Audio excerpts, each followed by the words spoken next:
Hello everyone and welcome to another episode of Z-CarCulture. And today we've got something different we want to try. We're taking a look back at the Bakkie segment, aka the truck segment, aka the youth segment, aka, is there another aka? I think you pretty much have them all down. So from the 80s all the way up to current day, we want to look at some of the outstanding models and makes from that whole period. So we start off the list way back to The Mazda. 70s? Way before that. Even before the Mazda? Even before the Mazda. So what is it? Is it like the Land Rover? Is it before that? It actually is a Land Rover. It is. Got that right? Yeah. First is the Land Rover because I think it's one of those trucks that just started this thing of having any person buying one and being able to use it as it's intended to be. A workhorse. Yeah, it's a bare bone truck, a truck that has pretty much no frills. No airbags. No. Yeah. What else? I think Sometimes no radio. Sometimes no aircon. Sometimes, I mean, it's just a truck that you had to. If you wanted to move something, if you wanted to drag, to haul something, you just use that truck. Yeah. They're quite dependable and maybe not as strong as some of the other trucks on this list, but very capable off the beaten track. So the Land Rover goes down as the first, I guess the first domesticated truck, shall we say. Okay. Yeah. And then moving on to number two. Number two, we've got another Landy, but this one is called the Land Cruiser and not the Rover. And arguably, like, it's the most accomplished of the trucks. Definitely, because it actually still is being made today, which is wild to actually imagine, but it's true. And if you were to ask some people, I think this is the thinking man's G-Wagon. Yeah, I mean, yeah, if you think about it though. If you think Get about it? So I should also buy one soon. You're not giving out these dad vibes, dad jokes. I mean, you're getting there. Whatever, man, whatever. First steps to owning a Bakkie. So next up on the list is the Mazda B18. Yeah, the Mazda. I mean, this truck and a few on this list that are coming up are actually quite near and dear to us because these are the trucks we witnessed in action when we were still wee little lads and we're still young. And I remember seeing these in Zim. They were like everywhere. They were very tough. I remember seeing a B18 carrying, I think it was 3 cows with a wooden cage, like one of those homemade wooden frames in the back. I was just thinking, how is this thing going to be driven afterwards? And I wouldn't be surprised that thing is still running today. To this day. Yes, so they were very solid built. I mean, the pan, it was like glued on with something, I don't know, maybe vibranium. It was so strong. And even the engines were very dependable. Single overhead cam, nothing too complex. Yeah. Just simple mechanics. I remember how it even sounded. Like I can't really like illustrate that, but I can just hear it in my head. Look, right give now. it a go. Maybe Nah, you might nail it. Nah. Don't be shy. Just give the people something. Up next, we've got the Suzuki KB. Again, this is another one that is near and dear to us because it was also just as popular, if not, maybe not as much as the Mazda, but it definitely was. I mean, you could hear it before you actually see it because this truck was very industrial. Yes, it had Very loud. the trademark knock sound where you weren't sure if the engine was about to go or it's, like people that owned them were fine with it. Yeah. But then anyone else would be thinking, hey, is your engine okay? Are you sure? But it made that sound that had me concerned a few times, but they have come a long way from those days. Definitely. I mean, that truck before, it always sounded so angry to me. Like, I always wondered, like, if it had feelings, it probably needed some therapy or just a hug, just to feel a bit better. Because it just always sounded angry no matter what you're doing, even at low RPMs. But still, a very tough truck. Some of them still running today, although not in the best shape, but Still running. Still moving. I mean, if you go to Facebook Marketplace right now, looking for a Mazda or even an Isuzu KB, you are going to find them. Probably not in good nick, but they're still running. That's the key thing. Alright, so next up on the list is the Hilux. And in particular, we're talking about the D4D generation. That starts from the mid-2000s all the way up to the 2012s. Yep. The D4D, I mean, that's now like the truck that everyone is familiar with. I mean, those words, those three letters, sorry, 3 characters. You got it. D4D. D4D. Anytime someone says D4D, you just know what they're talking about. So it actually made a trademark for itself in terms of just, it was one of the first diesel engines to just have that unholy delivery of torque and just deceived people to think that it's actually more powerful than it actually is. Yeah, because I actually was in one a few days ago and it felt that way. Like the guy I was with at the time is one of those guys that really likes to push first and second real hard. Yes. Yeah, and that's what you it kind of gave you the impression that there was more power than there actually was, because you're feeling that low down torque. But it was one of the first diesel engines where you felt the turbo punch, let's say. And it also had a unique sound to it. It also had one of those like kind of like whistly notes to it. It did. Which, funny enough, around the time it came out, combis were now like buying those little kits, those whistles you can put on the exhaust to sound like it. Okay, yes, I remember that. But other than that, it's still like a great package because for once, this car was actually big on the inside as well. Because I remember with previous Bakkies and other generations, they're quite tight. Whether you're in front or in the back, it's either your legs were like up high, your knees were up high, or your knees were hitting the back of the front seats. So this one was a bit more accommodative, and in terms of doing the work, it still did the work. It was still strong. It was still very dependable. Up to this day. Definitely. You can still find a Hilux that's almost new, and it's from 2000 and whatever. Yeah, and it's still holding its value pretty well too. So but that really can't be said for the next one on this list, which is the Nissan MP300, aka aka Wolf, locally known as the Wolf. Yeah, this truck is still being made. Here locally we can still buy those new. And the problem with this truck is pretty much everything Kudzi was talking about with the previous generation Hilux, in the sense that it's still pretty tight inside, and when you're sitting in the back seat, it's hard. It's just for kids. It's hard. It's hard on the body. Let me say, it's hard on the body, because it really is. Like, I was in one a few days ago in the back seat, and I think it took like a week for my legs to recover, because they were numb at the end. My butt was sore. Everything was just aching from the waist down. That's where the name came from. Yeah. I think the on in the middle silent. Just hard on the board. I think the reason why you still see them today, they're still being sold, they were not as good as the Hilux, but then they're almost there, and they're slightly cheaper. Yeah. So they might not have been as popular with other people, but if you couldn't make the money for the Hilux, there was something there for you. Like, it was a good second place. Yeah. And in terms of power delivery, especially on torque, those engines are very torquey. I really like those as well.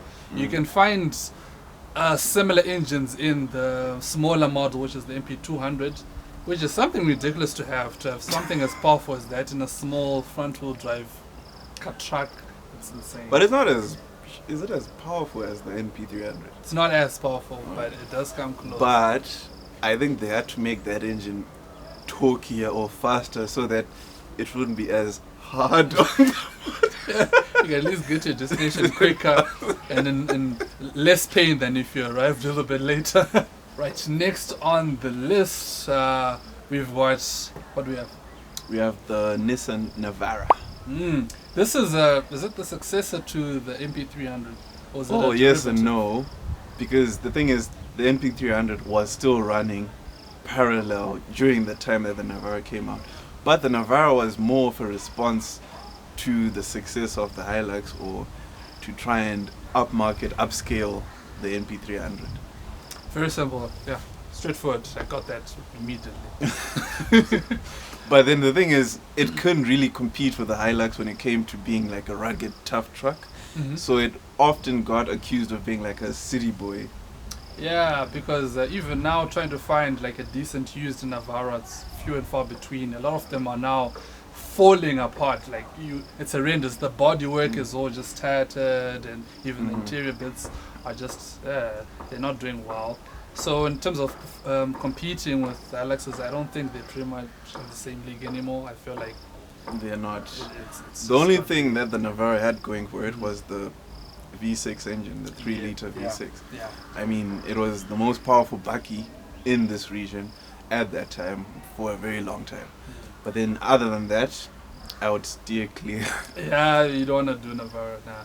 What you may want to do though is the next one on this list, the VW Amarok.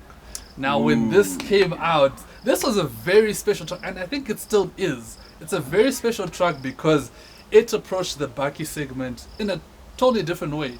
I mean, first off, it had one of the most powerful engines you can find. If you look for any sort of Bakkie drag race, that truck spanks everyone, whether it's a Ranger or Hilux, whatever. That thing is a beast. That 3-liter V6. Woo, Yeah, it is.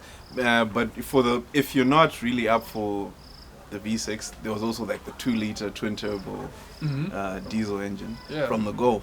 Yeah, which was surprising. And I guess maybe that was one of the letdowns of that, because when it came to like hardcore off-roading, it would suffer now because of the way the engine was positioned. Usually when the alternator is supposed to be in a position where it's protected, but now when you're going through mud and everything like that. Oh, okay, I see.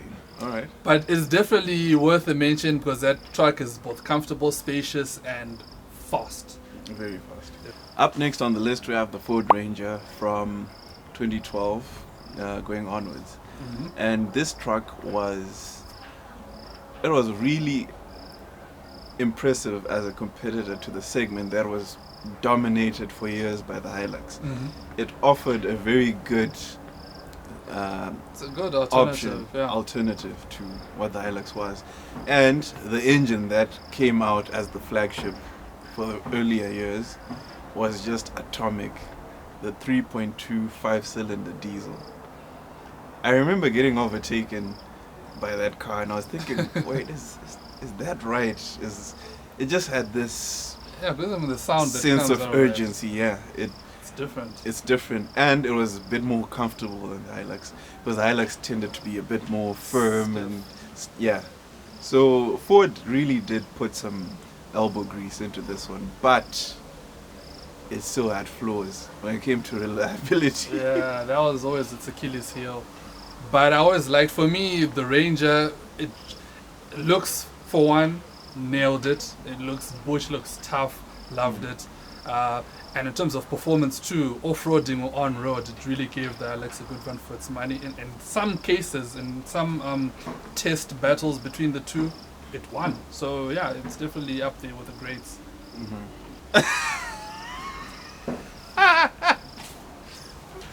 Okay, we start off this one laughing because this has to be the shortest lived lifespan of a truck. I mean, on this list, we only included it because it was there only for, it was a blink of an eye. Yeah, it was like 2 years, which is nothing in car terms. And this is the X-Class. If you hadn't figured it out, it's the Mercedes S-Class. X-Class. Which was in itself a derivative of the Nissan Navara of the time. Yeah, it was underneath, it was pretty much a Navara. So Mercedes' thought process, I guess, was to have a truck that's luxurious, but because its underpinnings are Nissan, there's only so much luxury you can put in there. And I think other people struggled with the idea of a Mercedes truck Yeah. Because Mercedes generally has this image of being an upmarket city dweller type of thing, and now you have this. You're trying to integrate that with the blue collar workhorse type of deal, and some people couldn't really reconcile the two. Doesn't mix to have a truck, because generally truck buyers, especially the traditional ones, you know, the ones like from Australia or something like that, they're not really into like brand snobbery like that. They're not flexing saying they've got a Mercedes truck. They're flexing that, yo, my Toyota Hilux can go through a river that's like 3 meters deep and still come out okay. So with the Mercedes, yeah, they missed the mark with this one in an effort to try and compete in every market. This is one market that they just couldn't crack. Now, from one failure to one success story, at least for now, we've got the GWM P series. Now, this is a truck that we've raved on and on about on this channel, and it's with good reason, because it's a truck that has impressed in pretty much every sort of category you can put it in. I mean, this guy is so impressed, he even has a tattoo. He got P series tattooed on his back. So yeah, but the way he did it now, it looks more like a D than a P. So now I'm getting weird looks from other men.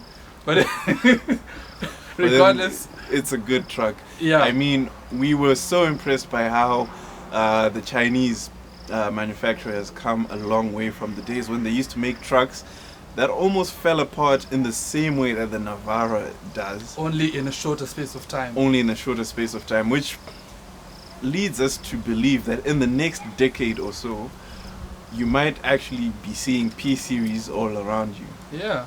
I mean, you've got people like from Australia who have been taking this truck to every little nook and cranny of Australia. And you know very well, if you've been watching any off-road videos from Australia, it's a really tough place for a truck to survive in. So if you can make it there, I mean, you can make it anyway, to be honest.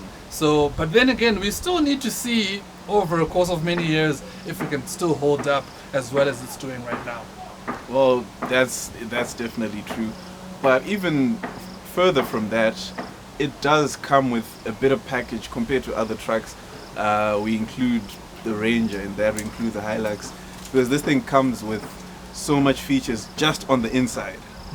And it feels so much more like a car and less like a truck like equipment. Yeah. But then that doesn't deter from its usability as a truck. It's still a truck, but just feels so much nicer when you're inside it, when you're operating the controls, when it's just convenient. Yeah, definitely. So when you look at earlier on from our list, from the Defender to this P series, a lot has happened throughout the decades, and it just goes to show how quickly this segment is moving. I mean, gone are the days of just having a tool to having a tool with features. So now the truck has to do more. It has to make up for the shortcomings of trucks from prior years. Yeah, and try and win over new buyers, new customers. Because now it has to be a jack of all trades. It now has to be the family car as well as the workhorse. So definitely it's exciting to see where the truck segment is going now. I mean, we've talked briefly about trucks like the R1T, looking at electric trucks and where they're going. But I think that's a discussion for another day. I think we'll just cap it off here. So thank you very much for watching, guys. This has been very fun to make. Don't forget to follow us on all our social media, and if you have any comments or suggestions, please let us know either on our social media platforms or in the link in the description below, or comment below. Yeah. So check us out next time. Cheers.